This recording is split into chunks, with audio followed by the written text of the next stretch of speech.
Good evening, ladies and gentlemen. My name is James Holmes, and I'm currently enrolled in the Psych 1311 Introduction to Psychology course taught by Ms. Sire online. Each of the students in the class were assigned a research project they were to be studying and preparing a presentation for at the end of the semester. This is my presentation on Stanley Milgram's Obedience to Authority study. This is a brief overview of what will be presented this evening. A brief history, what is obedience, the experiment, the results, similar studies, implications in society, and lastly, the conclusion. Stanley Milgram was a very influential social psychologist who worked extensively with the studies of obedience in society. He was born in the Bronx, New York in 1933 and graduated with a political science bachelor's degree from Queens College. Afterwards, he studied for his PhD in social relations from Harvard University. He later became an assistant professor at Yale University, where he began his studies into obedience.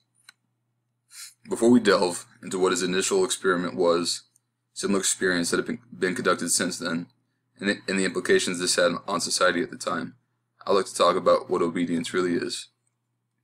Webster defines obedience as a quality or state of being obedient. Obedience has continued to play a huge role in society. For example, how were the Nazis able to follow such inhumane orders and commit those unspeakable atrocities during World War II? How could people be so willing to inflict seemingly excruciating voltage to someone else as ordered if they answered a question wrong? We will discuss these issues further along in this presentation. Stanley Milgram's claim to fame was his obedience to authority experiment. There were about 20 variations of his study conducted by Milgram and his staff at Yale University between 1961 and 1962. They solicited multiple people from all ages and all walks of life.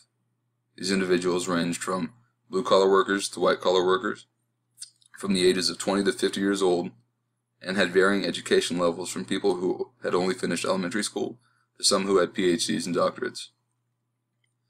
There were three different groups of people that were used in the conduct of this study.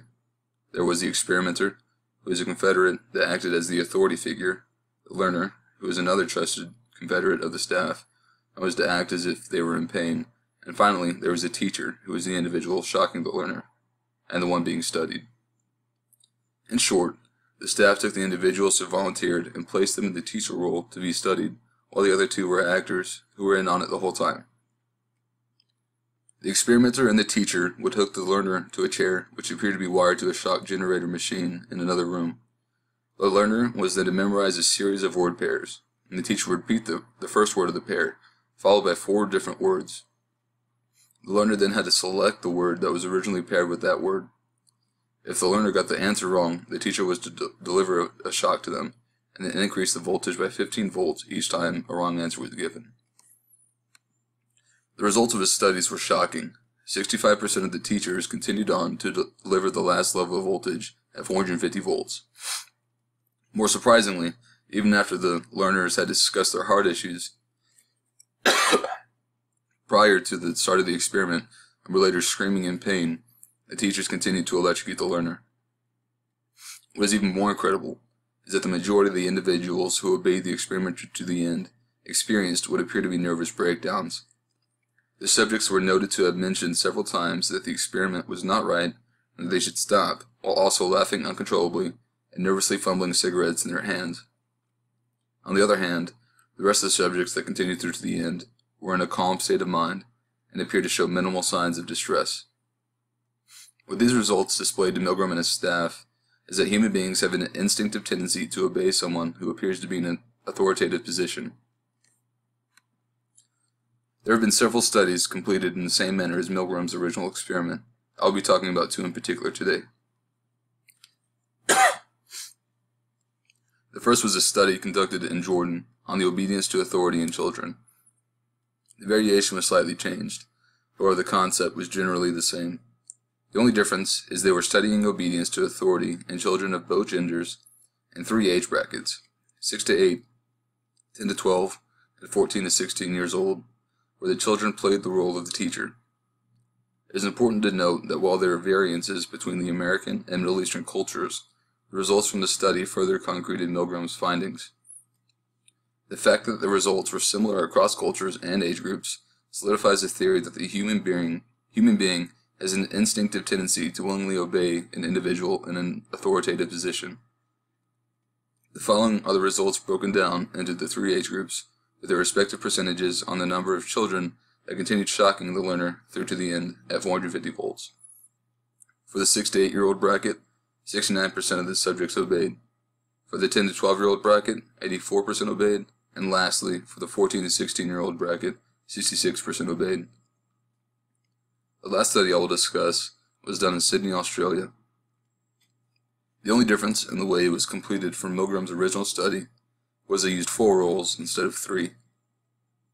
The newly introduced condition, the transmitter role, played by the subject, relayed the order to electrocute the learner from the experimenter to the teacher.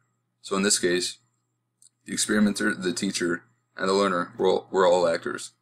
This was to prove the hypothesis that an individual one step away from the violence will be more likely to follow the vicious commands from the experimenter than if the order was given directly to the teacher, as in the original study. They utilized 125 first-year psychology students, both male and female, between the ages of 18 to 32 years old. The results showed that both genders were more likely to be fully obedient to the end if they played the transmitter role than if they played the teacher role. These results are astonishing. The human being is more willing to give a destructive order if they themselves are not the ones committing the act. What implications does this have on society? The feeling that the human being has to listen to an authority figure is incredibly strong. It is so strong, in fact, that it can make us act in ways contrary to our moral principles. These results have several implications in societies past and for societies to come. This study plays a crucial role in helping society understand how we as humans could commit such atrocities to one another. As previously mentioned, the Holocaust was a dark period in the world's time. Newborn babies were being used as target practice. Minorities were being killed by the thousands on a daily basis in the gas chambers of Germany, Austria, and Poland. It was a time of absolute horror. How could we do this to one another? The results of Milgram's study show that the majority of people are much more willing to follow the orders of an authoritative figure, no matter which direction the moral compass lies, particularly if they are told that they are not going to be held responsible for their actions. This begs the question, would people still obey today?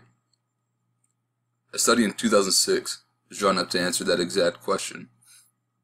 It was conducted on the basis that society has changed drastically since the original experiments,